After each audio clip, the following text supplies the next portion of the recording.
Welcome back. You're watching News First. It's time now for Action TV.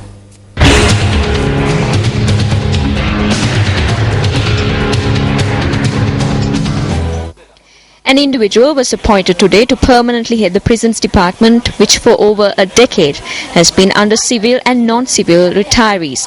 The appointment of this individual from the Sri Lanka Administrative Service to the position of Commissioner General of Prisons signals that officials attached to the prisons department, who are both qualified and experienced enough to hold the top position, will have to hope a while longer. It could be that this policy of appointing persons from outside the prisons department to head the department is followed with the best of intentions in the expectations of positive results. However, it is no secret as to how persons appointed from outside the department have negatively impacted administration at the department for more than a decade.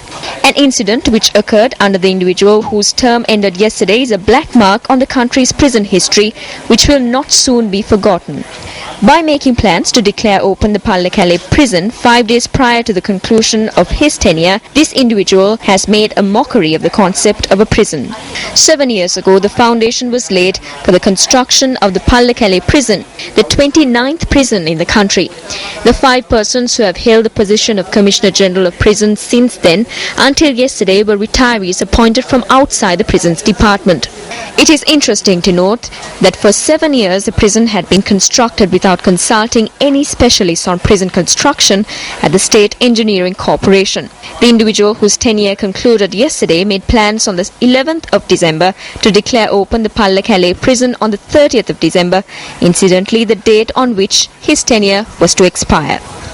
However, with Action TV exposing on the 22nd of December that the prison complex was in no condition to be declared open, the subject minister visited the complex the very next day and determined the truth of the matter. We got to know that there is some more work to be done here. We are still constructing several buildings. Following the completion of construction, not only the Bogambara prison, but the Kandy Remand prison will also be brought here. We have not determined a date as yet, but we are hoping to declare this open in the first month of the new year.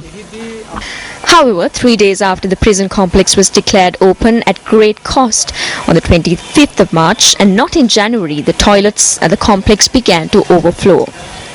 Although at least 200 officials are required for the administration of the prison, as of today, there are only 84 officials who have been attached here. Although about 400 male and female inmates from Kandy have been transferred here, there is no vehicle at this complex to take them to courts located in various parts of the island. The shortcoming that has cropped up as a result of the kitchen of this complex being limited to name only is being addressed by the Pallekele open air prison, which is located not far from here. While prison officials have no place to change clothes, let alone official residences, officials engage in duty while taking breaks at a plot that has been allocated for a cell block. Won't the beauty of this prison be made more prominent if the competent authorities treat both the officials and the prisoners here as human beings? Commissioner General of Prisons, this one is over to you.